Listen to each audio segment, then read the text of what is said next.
tugas kantor. Yang pertama, pena. Pena digunakan untuk menyapukan tinta ke permukaan seperti kertas, untuk menulis, untuk menggambar, dan untuk membantu menyelesaikan pekerjaan kantor. Yang kedua, pensil. Pensil digunakan untuk menulis dan menggambar, dan untuk membantu menyelesaikan pekerjaan kantor. Yang ketiga, penggaris. Penggaris digunakan untuk mengukur dan alat bantu gambar untuk menggambar garis lurus. Yang keempat, penghapus. Penghapus berfungsi untuk menghapus tulisan yang ada di kertas. Yang kelima, tip X. Berfungsi untuk menghapus tulisan yang ada di kertas bertulisan pena. Yang keenam, penjepit kertas. Penjepit kertas berfungsi untuk menjepit dokumen kertas agar tidak berceceran. Yang ketujuh, tinta printer. Tinta printer berfungsi untuk memberi warna pada sesuatu yang ingin di-print. 8 ada flash disk. Fungsinya untuk menyimpan data-data soft copy. 9 ada tempat kartu nama yang fungsinya untuk menyimpan kartu nama. Yang ke-10 ada kop surat yang fungsinya untuk media promosi melalui surat. Yang 11 ada amplop fungsinya untuk menyimpan berkas kantor. 12 ada stop map fungsinya untuk menyimpan kertas ataupun dokumen agar tidak terlipat atau tertukuk. 13 stempel fungsinya untuk menunjukkan atau mewakili identitas perusahaan sebagai alat penguat keputusan perusahaan. Yang ke-14 ada penggaris fungsinya untuk menggaris sesuatu yang digunakan di perusahaan. Yang ke-15 staples. Staples berfungsi untuk merapikan suatu berkas.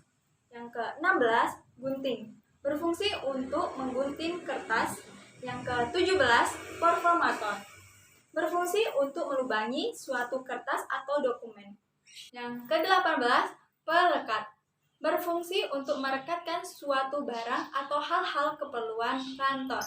Yang ke-19, stick notes. Berfungsi untuk mencatat hal-hal penting sebagai pengingat. Yang ke-20, kertas. Berfungsi untuk menulis, menggambar, maupun mencetak file.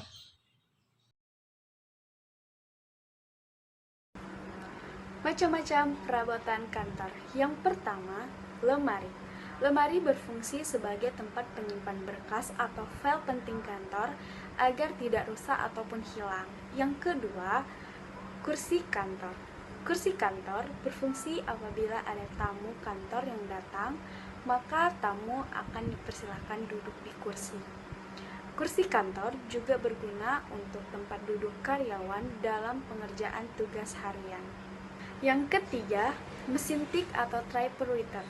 Berfungsi untuk mengetik berbagai macam surat, naskah atau teks, mengetik tebal, pekerjaan-pekerjaan kecil seperti kwitansi, faktur, wesel pos, kartu nama, dan lain-lain.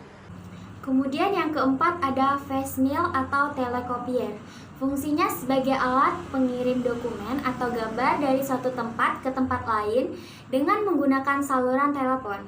Pengiriman bisa dilakukan apabila pengirim dan penerima sama-sama mengaktifkan mesin ini.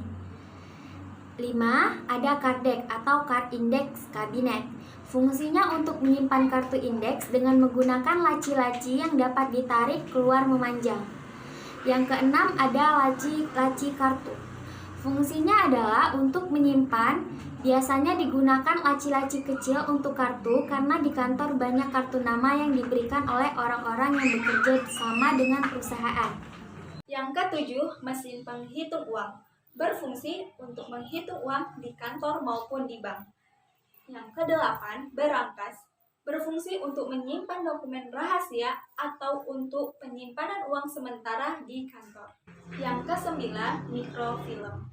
Berfungsi untuk memproses fotografi di mana arsip yang direkam dalam ukuran yang kecil untuk memudahkan penyimpanan dan penggunanya. Yang ke-10, stapler film berfungsi untuk menyimpan arsip berbentuk kartu atau lembaran yang berukuran kecil, seperti lembaran pinjam, arsip, atau kartu lain seperti jatuh tempo.